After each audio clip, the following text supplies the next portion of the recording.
Hey everyone, welcome back to another episode. Today's episode is going to interview a client of Charles Roberts, who I've known for a couple years, but now finally get to meet him in person in the studio. And I've heard through Charles how this gentleman has built his rental portfolio. He partnered with his mom a number of years ago, bought a few rentals here in Denver, did well, then 1031 and traded those up to Steamboat Springs, started short-term rentals, and started doing really, really well, as now repositioning some of those properties. So it's going to be a great story about how our guest has gotten into the game, how he's played the return on equity game and going to different markets for a variety of reasons, and also going to do a deep dive into his Airbnb duplex in Steamboat Springs, which I know a few people out there have talked about doing Airbnbs in the mountains for a while. So this guest is a wealth of information. Jake, glad to have you on the show. Thanks for having me, Chris. Excited to be here. Yeah, so give everyone kind of fill us in the story, because you have been investing. You started investing like 6 years ago? 2014. 7 years ago, right? Yeah, well, that investing in Denver in 2014. Okay. Yep. So just kind of give us the whole story, because I know you've grown up in some hospitality part of the business. Just kind of give everyone your story and how, and then we can talk about your real estate investing career. Yeah, definitely. So growing up, my folks owned a bed and breakfast in Lake Tahoe. Had a really rough life. Grew up in the beautiful shores of Lake Tahoe at a bed and breakfast, and was a family business that we bought when I was 10 years old, right before we were about to open. I was sitting there with my mom hanging pictures as my dad was entertaining our first guest downstairs because we weren't ready yet. So definitely got me started early and got me excited about hospitality, but also about real estate investing. We got to live at a beautiful property there and share it with hundreds of thousands of guests over a number of years. When I graduated from college, I moved to Palm Springs, and my parents had just bought another property there. So I managed that bed and breakfast that we owned there, 10 rooms, for 5 years before. And this was like pre-Airbnb days? Airbnb was just getting started. I actually listed our property on Airbnb in probably 2012. Okay. Very early on in Airbnb's history. Didn't get any hits off of it. Was just something I was experimenting with. But probably if I had kept that username, I would have been early on in their history. But so lived in Palm Springs. I bought my first rental property when I lived in Palm Springs, and then moved out here chasing my wife. And I found Denver to be a really exciting real estate market. It seemed like there was a ton of potential, and it was going nowhere but up.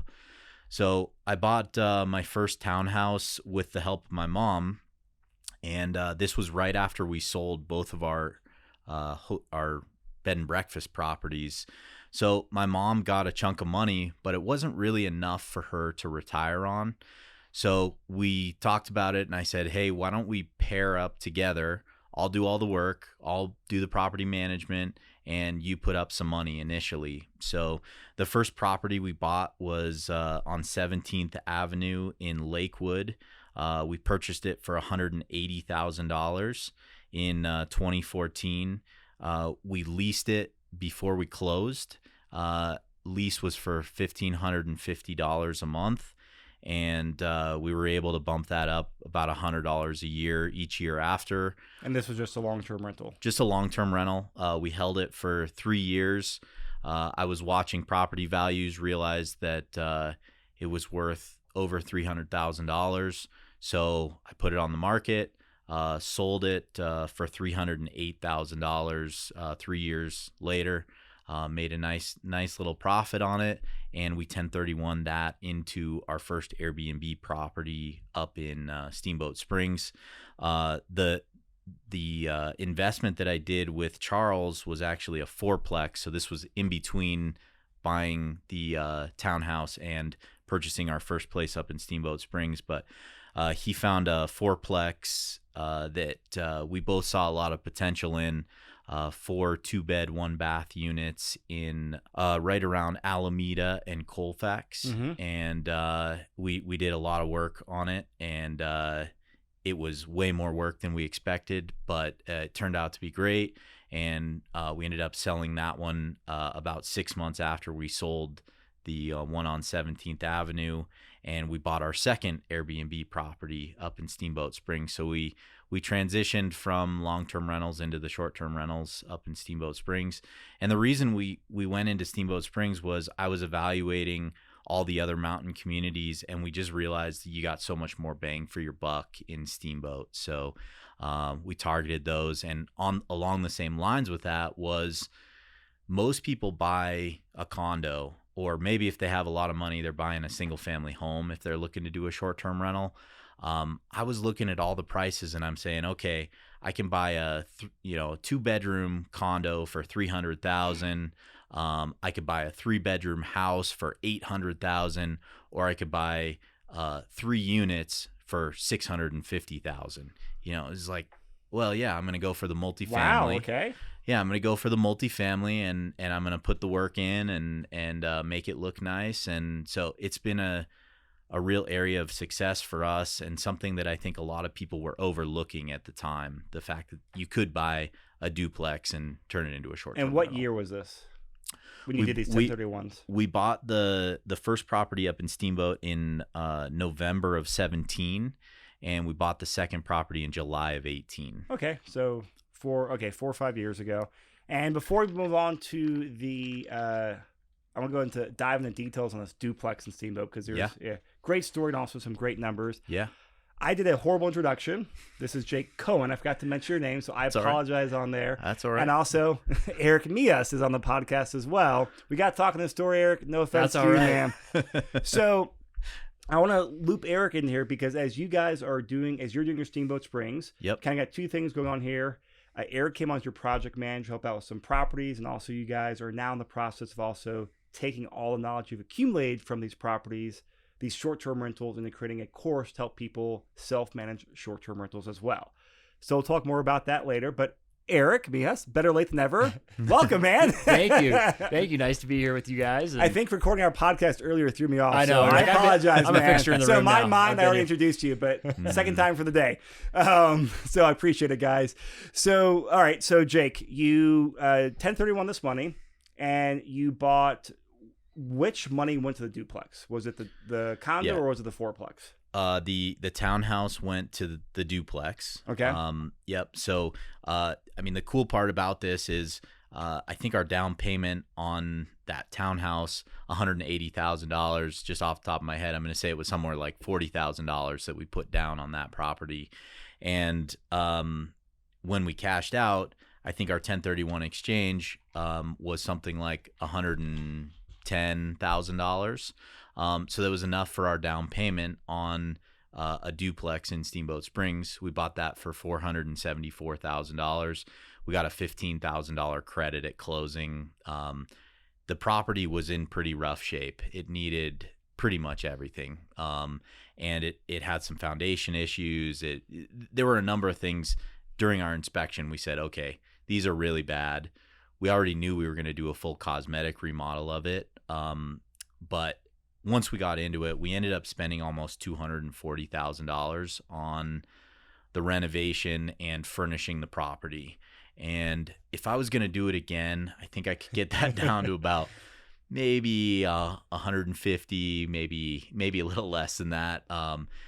Being that it was our first short-term rental property, we really weren't sure what people wanted. So I was doing quartz countertops. I was, putting in all the fancy things.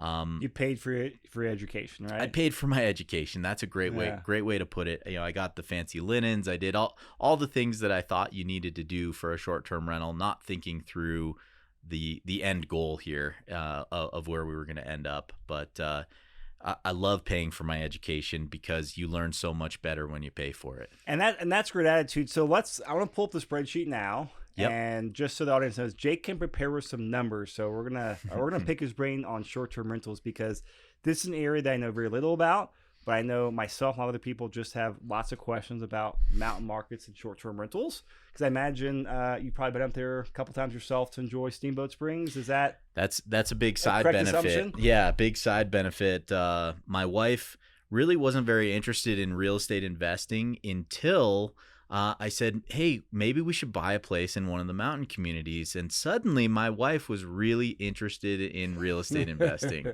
So, we go up probably every 2 months or so, and we get to enjoy our properties. And that's something that we do without really spending any money. We do pay the cleaning fee, but as long as you do some sort of work or have a meeting while you're up there, you can write off that cleaning fee as well.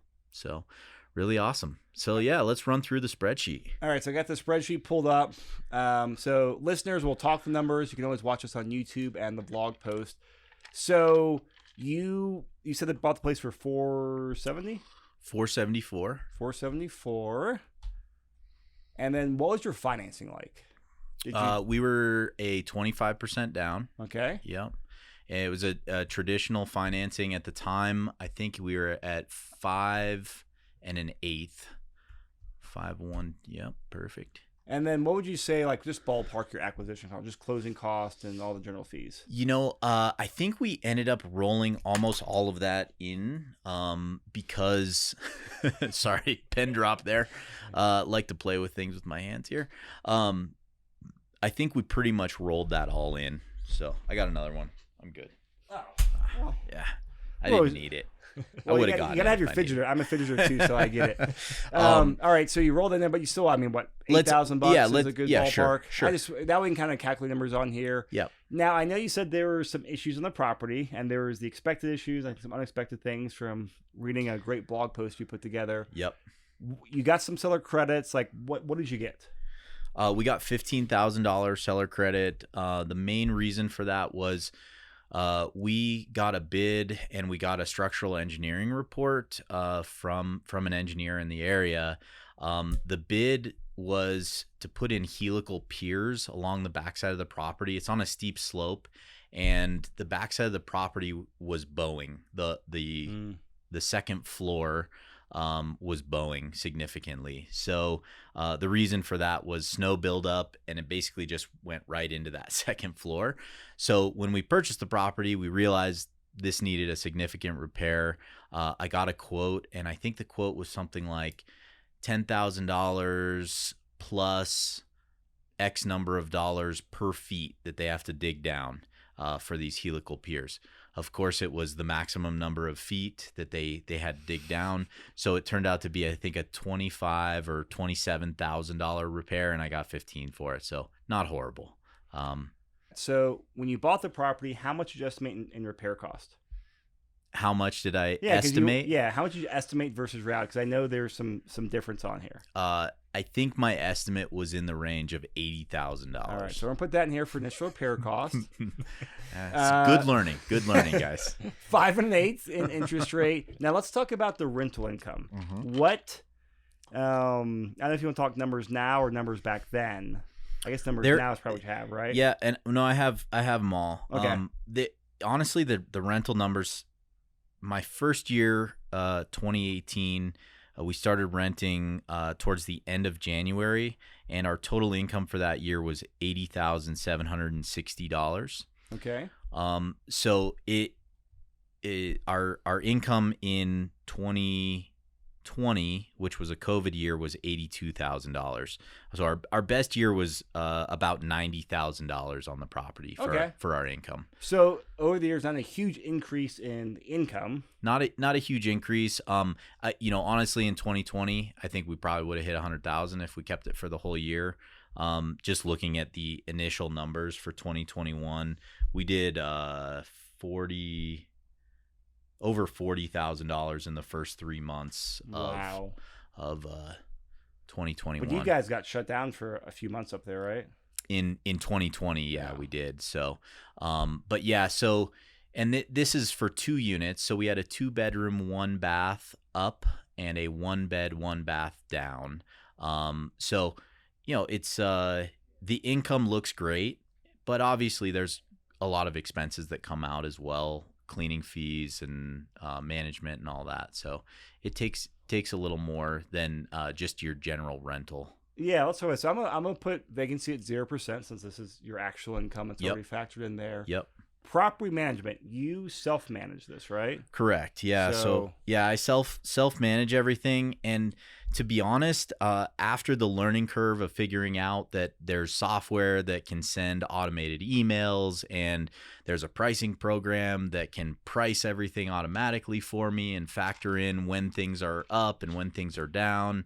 Now I probably only spend an hour or two a week on each property that I own, because everything's set up. It just runs smoothly. The only time I really have to do anything is if someone asks a question that's different than something I normally already put in the information, or if there's an issue with the property, the guest gets there and there's not enough towels or something like that, I have to send a quick text message to my cleaner and they go over and take care of it. Okay. Yeah. So, initial repair costs aside, what do you budget for general repairs and maintenance, or should you zero that out and I don't know how you have the numbers out there? Because I know with Airbnbs, I've heard stories, you go through 3 frying pans a year, and like there's different things you budget for. And it really depends how you market the property, and 2, how you outfit the property. Okay. So if you market the property to people who are partiers and there's going to be 15 people staying in a place that should house 4 people, you're going to go through a lot of stuff. It's going to be a disaster. The way we market our properties is, this is a 2-bedroom. We accommodate 4 people, 2 people in each room. So we're not advertising for the bachelor parties. We're not advertising for a bachelor party. The people that stay with us, it's either a couple, 2 couples, a couple with a couple kids. It's not anything that's going to put any more wear and tear on the property than if I was long-term renting it. And we tried to buy all really quality products. So instead of buying the cheapest set of frying pans I could buy, I went ahead and bought the one that I have at my house because it's lasted me for 10 years. And I said, well, if it lasted me for 10 years, it'll probably get 5 at least at the rental property. And I've gone back and forth on a lot of these things. So that's part of me and Eric as far as what we've been doing is we've been experimenting. I have 5 units in Steamboat. I have 1 unit in Denver. Every one of them, we bought different items because we were trying to figure out which frying pan set was the best, which sheets were the best, all of those things. So that's been a big part of this process, thinking about over the long term, what is the best thing to do? So overall, we don't replace a ton of stuff. Most of the time, if something does get ruined, a guest will come to us. Hey, my dog chewed on your coffee table. I'm so sorry. Can I replace it? Sure. I bought it on Amazon, $120. They send me $120. I get a new coffee table. It's all good. So it's very rare that I'm coming out of pocket for, we only owned this property for 3 years. So there wasn't a ton of stuff that we had to buy. But general for maintenance, I'd say 5% is totally reasonable. Okay. I think that's the right number. Do you have an HOA? No HOA. No HOA. And then what about your just other like operating expenses, things like taxes? Yeah. So let's see. What do we have? So this is numbers from 2020. Our taxes were $1,792. Insurance, $2,819. So we get a special insurance that covers both the property and it's a business liability policy. The reason for that is we want to be covered if there's loss of use. We want to be covered if someone hurts themselves on our property. If you're interested in short-term rentals, this is probably the number one thing you have to do to protect yourself. Get a really good insurance policy. You don't want to be caught saving $500 and then get $1 million, lawsuit on your hands. So spend the extra $500,000, whatever it costs, and get a good policy. Yes, I will second that. What about utilities? Let's see here. Utility total for that year was $6,797. All right. So that's for water, sewer, trash, electric, gas. Electric, garbage, gas, phone, internet, TV, water. Okay. So, Yeah. I mean, $7,000, that seems less than I expected. Well, and honestly, it's a small property. It's 1,400 square feet. between the 2 units. So it's not a huge property, 600 square feet on the bottom, 800 square feet on the top. It's a pretty efficient property overall. We have gas log fireplaces in both units, and we have electric baseboard heaters. Between the two, we put in all new electric baseboard heaters when we improve the property. We put in brand new best fireplaces we could find when we bought the property. So these are things that we were thinking ahead about, thinking we're going to own this for the next 30 years. We might as well do the best. Yep. Obviously it didn't turn out that way, but that's okay. Well, we'll come back to that in a couple minutes. So any other expenses on this property, or is this? Yeah. So the other biggest expense that we have is cleaning fees, cleaning and maintenance. So we have a great company up there, Kim's Home Services. If you're looking for someone in Steamboat, really, really great husband and wife team. We spent $12,580 on cleaning and insurance, or cleaning and maintenance. When you say maintenance, what does that mean? Just basic general maintenance. So Jerry is Kim's husband, and he takes care of all the little things on the property. If something needs touch-up painting, if the toilet's not working properly, he's got to replace a valve on it, something like that. Putting a new sink faucet on, something like that. He's very handy, does a lot of good work for me. But in general, we tried to do everything that we thought could be a problem initially when we bought the property. So there really hasn't been a whole lot of that on this property. If I look down at other expenses here, Steamboat Springs, we get a lot of snow. So snow removal is a pretty big one for us. We categorize it as landscaping and snow removal. So we had $2,500 in landscaping and snow removal, appliance repairs, $300, repairs, maintenance, other, which is someone else that I had to hire in, was $1,300. Well, that should be captured in our 5% reserves up here, I would think. Correct. You're right. A little more okay. Yep. Yep. Yeah, and we haven't had any big CapEx type stuff in the 3 years that we own the property, because like I said, we replaced all plumbing, all electrical, redid the floors, new appliances, new cabinets, new everything, pretty much everything. Yeah. So yeah. All right. So before we go back and update with the correct initial down payment, I mean, you're looking at about $26,000 a year in cash flow according to the spreadsheet. Is that pretty close to your? Pretty close. We did. So this was our 2020 numbers, which was a little down, but we did $29,000 in profit. Okay. Yeah. So we're close enough here for definitely for drinking and podcast math. Oh yeah. All right. So, I mean, $26,000 a year is phenomenal cash flow. Now, excuse me. Let's come back and talk about this initial repair cost, because you estimate all in, you'll be about for $200,000 all in between down payment, initial repair cost. Yes. I know for a fact that your initial repair costs were quite a bit north of here. Just a little bit. What happened there?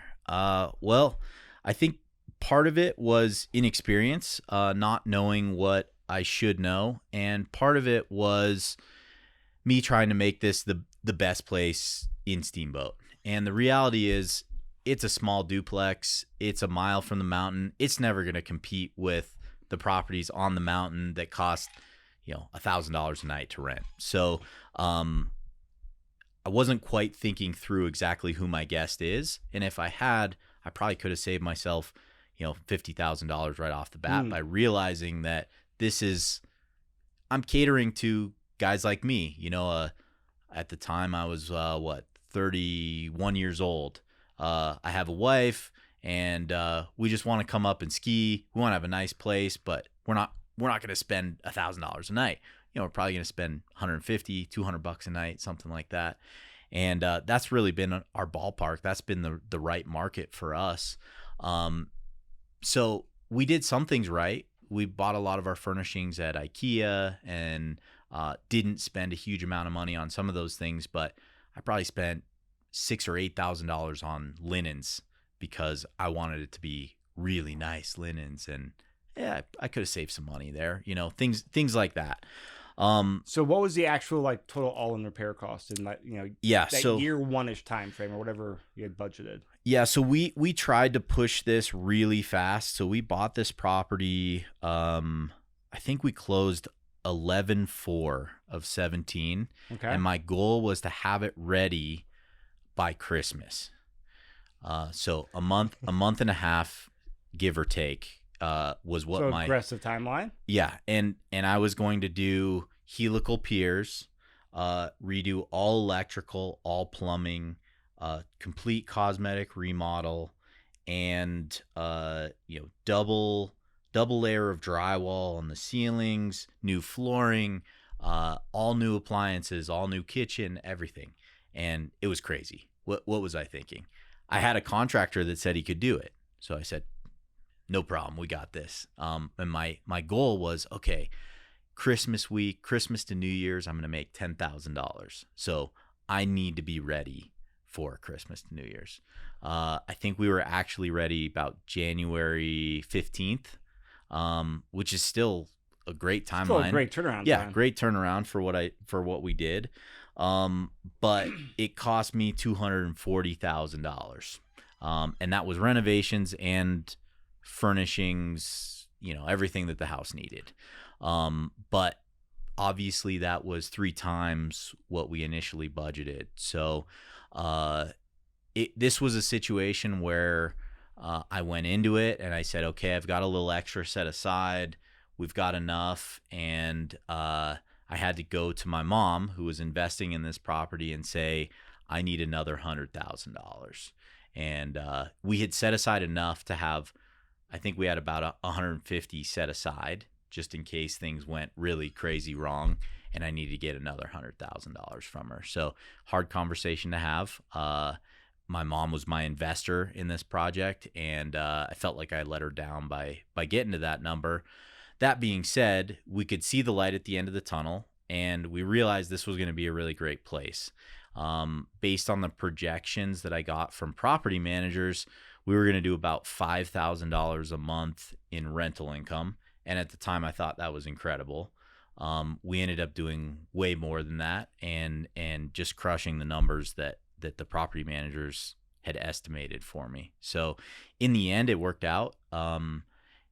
The big thing I would say is if you're buying a property that you need to do huge renovations on, be really familiar with the renovations, be up there all the time. And that's actually why I hired Eric on the next renovation that I did, was because I'm a busy guy. I have a life. I have a wife. I have 2 kids. And I realized that me being up there all the time was impossible. So on the second property I bought, which is a 7-bed, 4-bath, almost 3 times the size of this property, we spent just over half of this budget to do basically the same kind of a remodel and furnishing of the property.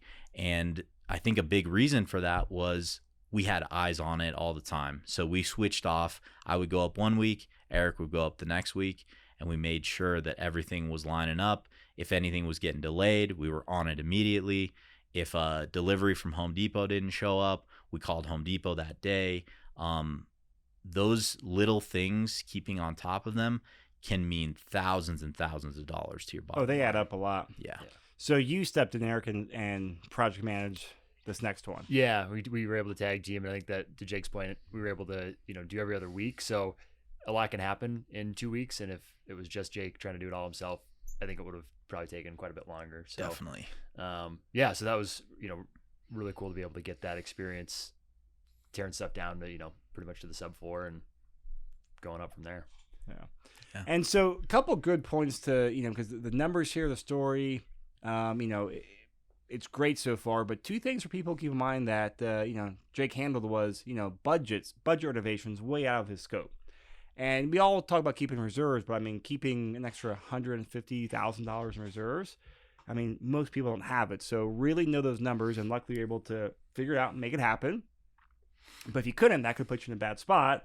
We might be telling a different story right now. Correct. That's very true. But the other thing is too, you're phenomenal at you're systematizing And that, he's got 4 pages in front of him with notes. 3 are, I think, P&Ls he's got in front of him. So he's very organized. And you can tell, hey, bought the next property, looped in Eric on here, as you said, hey, here's what went right, here's what went wrong. I learned from it, I documented it, and here's how we are improving as an organization. And that right there is, it's easy to do or easy to say, but it's hard to do the moment where you track things, really spend the time, hey, great, before I go to the next property, what am I thinking about here? So those are great things that you have done, and I think other people should definitely model after that as well, Jake. Definitely. I agree with you. And the only thing I can reiterate is, as organized as you think you are, things are going to go wrong. I mean, I had a Gantt chart for how this project was going to go. I had everything organized down to the day, and I had reviewed it with the contractor and the subcontractors, and we had meetings, and it doesn't matter. I've done renovations before. I did a big renovation on the fourplex I did down here. It doesn't matter. Things are going to go wrong. I highly recommend having that extra money, and have a backup plan to your backup plan. Big backup plans to backup plans for sure. Can you talk about that more? Like, how do you plan for a $150,000 curveball? I mean, honestly, I don't think you can plan for it properly, but just realize if you're buying a property, especially in a really high cost of living area like Steamboat Springs, realize that the numbers that you're using down in Denver's only 2.5 hours away. I thought there's no way that costs could be that different between Denver and Steamboat Springs. But the reality is every subcontractor costs double what I thought they were going to cost. I had all of this stuff in spreadsheets, and I was like, okay, the bathroom remodel is going to be $5,000.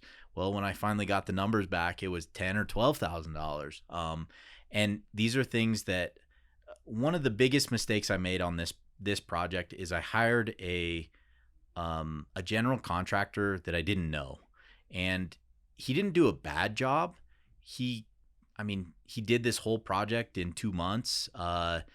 He got all of the things accomplished that we asked him to get accomplished, but he had no concept of see if you can get a cheaper product, see if you can find someone that can do it for a little less.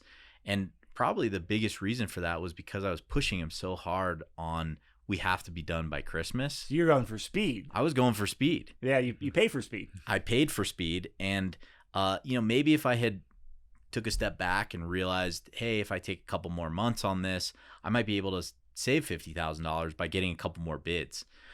So those are things that you have to think about. Speed's important, but also realize the scope of the project that you're getting yourself into.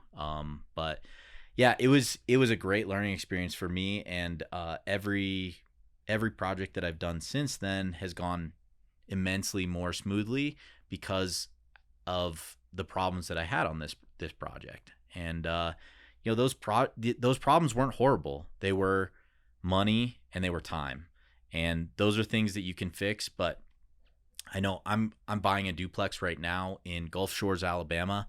I have no contacts in Gulf Shores. I have a real estate agent out there. I've been calling around. I've been getting in touch with people. But the reality is I don't have a good idea of what things are going to cost out there. So what am I doing? I'm calling everyone. I'm getting 2, 3, 4 bids on everything. I'm trying to set myself up for success, but I'm also looking at what if things go wrong.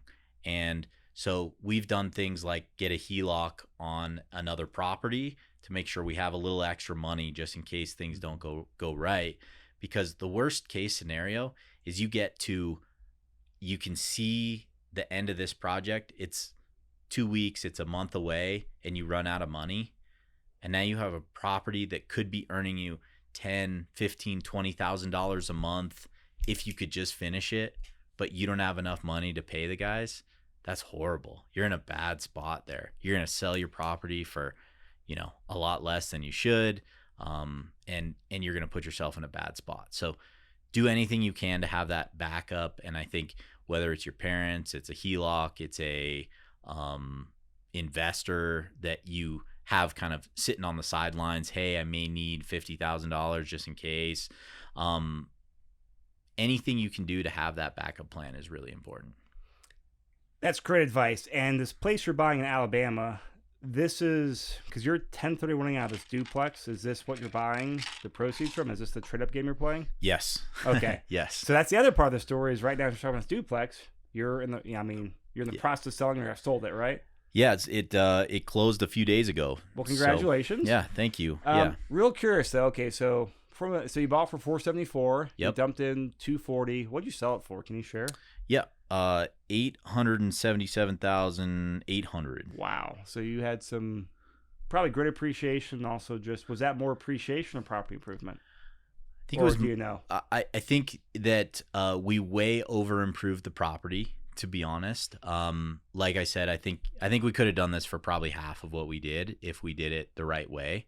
And would have sold for about the same price. Probably, it would have right? sold for the same price. Yep. Yeah. Okay. Exactly. So, when I finished this project, I had kind of a mental note with myself. I said, "Hey, if things go really well at some point and you see the market take off, this may be a good property to unload." Because you spent too much on this property. You know, this is a 1,400 square foot duplex that's a mile from the base area. It's never going to be worth, it's never going to do way more rentals than it's already doing, I guess. Yep. Was the big key that I came up with was I said, maybe someday I could hit $100,000 in rentals, but we're already doing 90, it's never going to hit 150, never going to hit 200,000. So in my head, I said, okay, if anything ever goes crazy and you see an opportunity, it's a good time to unload. And what just happened in Steamboat Springs, which happened through most of the country, I believe, is people are going crazy for houses right now. They want space. They want, family time. They want, obviously we just went through COVID. So anything you can do to have a property that is really great for you, it's a good time to buy. And the reality is it turned into a great time to sell. Yep. Because there's just been appreciation over appreciation. And this property in about October of 2020, if you're looking at, if I made my best estimate of what this place was worth, probably would have said high 600s. And we just sold it in May of 2021, 6 months later, for $200,000 more than that. So that's the kind of appreciation we saw in 6 months. And that's a good time to you take the money off the table and you move on somewhere else. Exactly. So Eric, you did the project management not for this property, but another unit up there. Yeah. Give us some insight into what you saw, what you learned, because it's a great hands-on experience. And honestly, you had kind of a case study to compare it to. Like, what was it from your perspective? Yeah, so I think, to Jake's point about it, a mountain community not being the same as a metropolitan area, things kind of run at a different speed. Things take way longer. Some things won't be able to get delivered. So you have to just plan that much more and really put yourself in a position of giving yourself that time for, all right, I got to arrange for delivery from a supplier in Denver. Well, they're going to charge me, a couple $100 to deliver to Steamboat. Okay, well, that makes sense to do that versus paying 25% more at the lumberyard here in Steamboat. So, Jake and I went back and forth, and that was a big thing that I did, was a lot of that research of, okay, what makes the most sense overall, not just like what's the cheapest product, but what's going to get us keep us on schedule and get us, the best value at the end of the day. And kind of, we mentioned this earlier that you guys are in the process. Actually, I think as this morning of this recording, you launched a new website, and it really documents what you guys have learned over the last 4 or 5 years running short-term rentals, rehabbing, running them all that, and you put it into an online course. Yes. So let's talk about that, because I think it's great knowledge you guys have, and you guys are definitely you're investors, operators first, not a guru out there selling a product. So it's very interesting. Like, hey, you spent years doing this, and I know the research, and I see the spreadsheets you guys have put together. Like, there's legitimate data in here. So tell me how this is formed and what the plans are with it. Yeah, well, I'll start off, and then I'll hand off to Eric. But we started doing webinars about 2 years ago, I think. Yeah. We said, it was really hard figuring this stuff out, and there wasn't good documentation out there. We didn't know which furniture to buy. We didn't know which software, trying 10 softwares when you're buying a property and trying to renovate it is crazy. You don't have time for that. So what we came up with was let's do these webinars. We're going to teach people how to do this. So we ran through what I would call a full season of webinars. So we basically put all of our knowledge into a season of what we could do. So we started with, okay, how do you renovate, or how do you find a property that you want to buy? How do you renovate? How do you furnish? From there, how do you go to which softwares you're going to use? How do you create the best listing on Airbnb? So we went through all of that, and we had about 20 people in each webinar. And for us, we were like, wow, getting pretty good traction. We didn't advertise; it was just through Meetup, and we felt like, okay, we're getting some traction here. This is great. Where people are interested in our information, and from there, I had my second child. Eric started a new job, and we said, let's take 6 months. Let's put all this on hold. And at the end of the 6 months, we said, what's the realistic, what can we really do?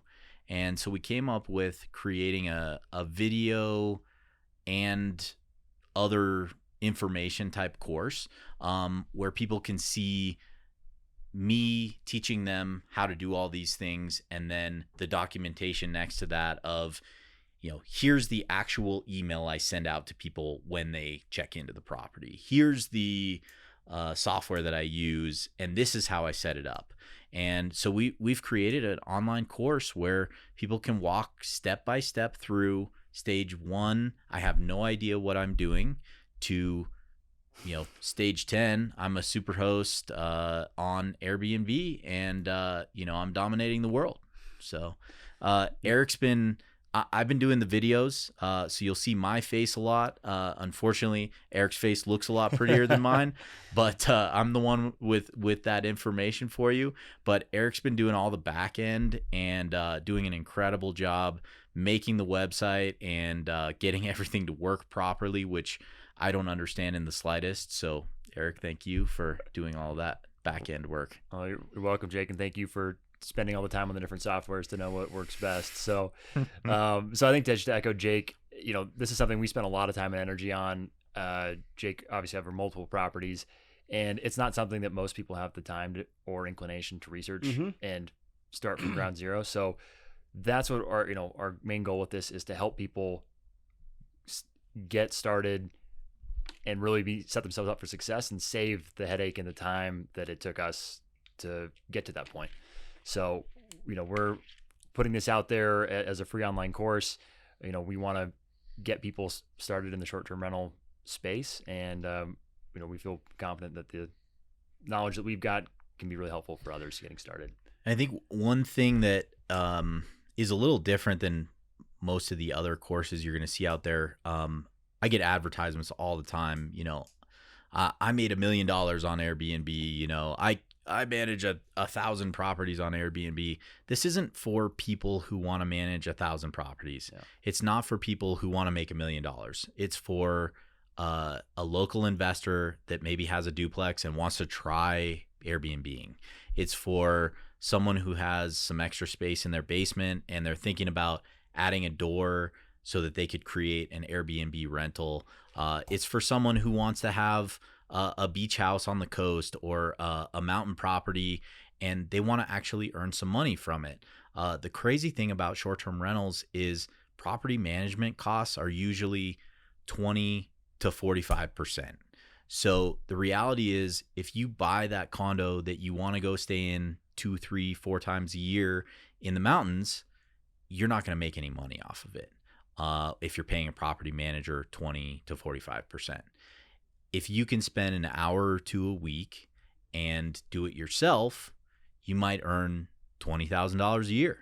And in our opinion, for my life, it's changed my life. I'm in a place now where I have a legitimate business, and it's something that likely will retire me from my real, my normal job, which is as a firefighter.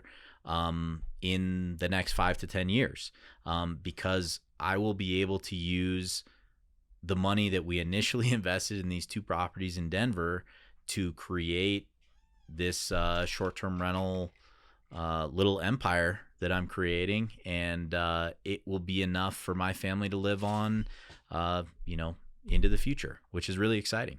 That's great. And I want to definitely promote your guys. What is the website? stepbystepbnb.com. All right, so stepbystepbnb.com. We'll also put that in the show note. And I know you guys are running a promo right now with Airbnb, if I am saying this correctly, where it is a course. Since you are an ambassador with Airbnb, Jake, you're able to give the course away for free to, I think, the first number of people that come register, or how's that working? Yep. So I've become an Airbnb ambassador, and what that is someone who helps people become hosts on Airbnb. So the cool thing about being an Airbnb ambassador is I can see your progress as you're going through setting up your listing, and it allows me to help you create the best listing possible. As part of this, Airbnb is rewarding me by creating this course. They're paying the course fee essentially for this. And you can sign up for our course for free. You use our link on Airbnb, and you will get all of the great information that we've put out there. And the great thing is I will review your listing before it goes live on Airbnb. I'll make sure your photos look great. I'll make sure that your listing is as good as it possibly can be, and you'll be successful from day one, which is something that gives you a real leg up getting into this industry. Great. Guys, this has been very insightful. I love your story, Jake, about how you partnered, with your mother, you started investing, and you just, you went from market to market to market based off of trends, repositioning equity, also balancing, you and your family's wants and personal needs. And I think the course, if you guys have any interest in doing Airbnb, definitely check out the course they have. I've known Eric for a number of years. I've known Jake, some emails, but through Charles Roberts, who I respect immensely. So both of them are great guys. They are data-driven. They're in the weeds themselves doing it. So I definitely say if you're interested, check out the course. So guys, any final thoughts before we wrap up here? No, just thanks so much for having us on. It was a lot of fun to be here. Yeah, I enjoyed it. Absolutely. All right, guys. Thanks so much. Thanks, Chris.